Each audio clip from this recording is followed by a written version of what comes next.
दोस्तों अभिप्रेरणा का शाब्दिक अर्थ है गति करना। दोस्तों अभिप्रेरणा का शाब्दिक अर्थ है गति करना, या जो मोटिवेशन शब्द है उसका शाब्दिक अर्थ है गति करना। दोस्तों अभिप्रेरणा अधिगम का प्रमुख कारक है। दोस्तों अभिप्रेरणा अधिगम का प्रमुख कारक है। दोस्तों अभिप्रेरणा मनोवैज्ञानिक और आंतरिक प्रक्रिया है। दोस्तों अभिप्रेरणा मनोवैज्ञानिक और आंतरिक प्रक्रिया है। दोस्तों अभिप्रेरणा को सुनहरी सड़क भी कहा जाता है।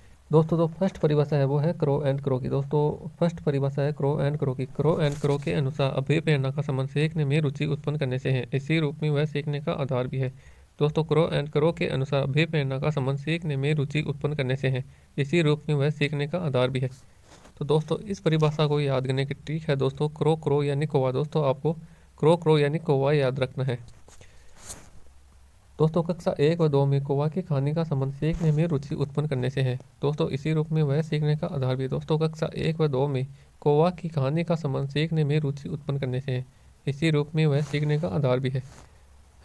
दोस्तों आपको याद रखना है कक्षा 1 व 2 में कौवा की कहानी का संबंध सीखने में रुचि उत्पन्न करने से है, इसी रूप में वह सीखने का आधार भी है।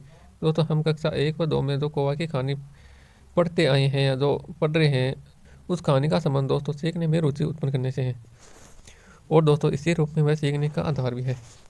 तो दोस्तों इस ट्रिक के माध्यम से आप इस परिभाषा को याद कर सकते हैं। दोस्तों इस परिभाषा में यही कहा गया है दोस्तों कि संबंध अभिप्रेरणा का संबंध सीखने में रुचि उत्पन्न करने से। दोस्तों इसमें भी यही वाक्य है दोस्तों, इसी रूप में वह सीखने का आधार भी है।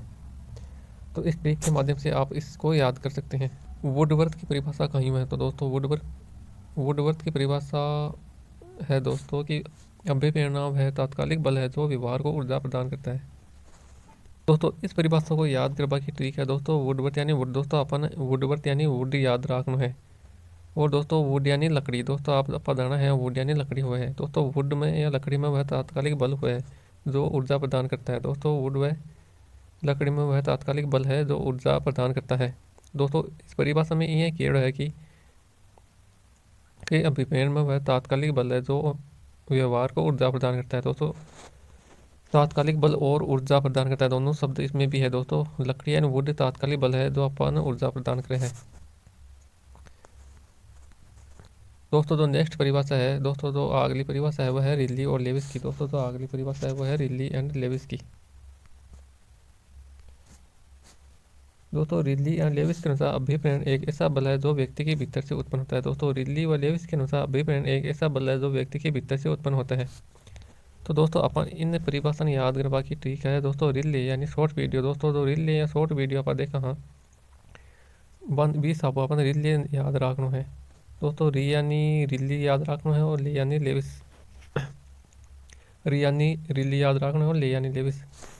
तो दोस्तों रिले बनाना ऐसा अभिप्रेरण बल है जो व्यक्ति के भीतर से उत्पन्न होता है। दोस्तों जो अपन रिला बना हुआ है वह ऐसा अभिप्रेरण बल है दोस्तों जो व्यक्ति के भीतर से ही उत्पन्न होता है। दोस्तों इस परिभाषा में यही कहा गया है दोस्तों अभिप्रेरण एक ऐसा बल है दोस्तों अभिप्रेरण एक ऐसा बल है जो व्यक्ति के भीतर से उत्पन्न होता है।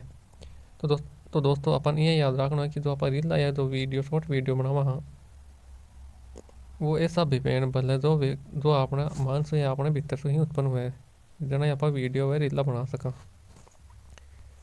तो अपन इस प्रकार इस ट्रिक का माध्यम से अपन इस ट्रिक ने परिभाषा ने याद रखनी है। दोस्तों गेट्स के अनुसार अभिप्रेरण प्राणी की वे शारीरिक मनोवैज्ञानिक आंतरिक दशा है जो उसे विशेष प्रकार की क्रिया करने के लिए प्रेरित करती है। दोस्तों अभिप्रेरण प्राणी की वे शारीरिक मनोवैज्ञानिक आंतरिक दशा है जो उसे विशेष प्रकार की क्रिया करने के लिए प्रेरित करती है। तो दोस्तों इस परिभाषा अपन याद रखने के लिए अपन गेट्स यानी गेट मैन याद रखना है। दोस्तों इस परिभाषा याद रखने के लिए अपन गेट्स यानी गेट मैन याद रखना है। दोस्तों गेट मैन थकान के कारण शारीरिक और मनोवैज्ञानिक और उसकी आंतरिक दशा खराब दोस्तों अतः उसे विशेष प्रकार की क्रिया करने के लिए प्रेरित करती है। तो दोस्तों अपन ये याद रखना है कि वो गेट मैन है और वो थकान के कारण उसकी शारीरिक दशा मनोवैज्ञानिक और आंतरिक दशा खराब होगी, तो दोस्तों उसको विशेष प्रकार की क्रिया करवा के लिए प्रेरित करें। तो दोस्तों गेट्स यानी गेट मैन अपन याद रख और ये परिभाषा नहीं याद कर सका हाँ। तो दोस्तों अगली परिभाषा है गुड की। दोस्तों गुड के अनुसार किसी क्रिया को आरंभ करने जारी रखने नियमित करने की प्रक्रिया अभिप्रेरणा कहलाती है। दोस्तों किसी क्रिया को आरंभ करने जारी रखने व नियमित करने की प्रक्रिया अभिप्रेरणा कहलाती है।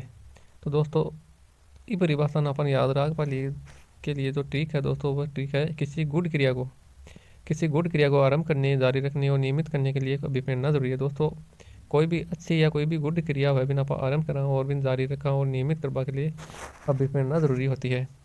दोस्तों तो अगली परिभाषा वह है स्किनर की। दोस्तों स्किनर के अनुसार अभिप्रेरणा अधिगम का स्रोत राजमार्ग है। दोस्तों स्किनर के अनुसार अभिप्रेरणा अधिगम का स्रोत राजमार्ग है।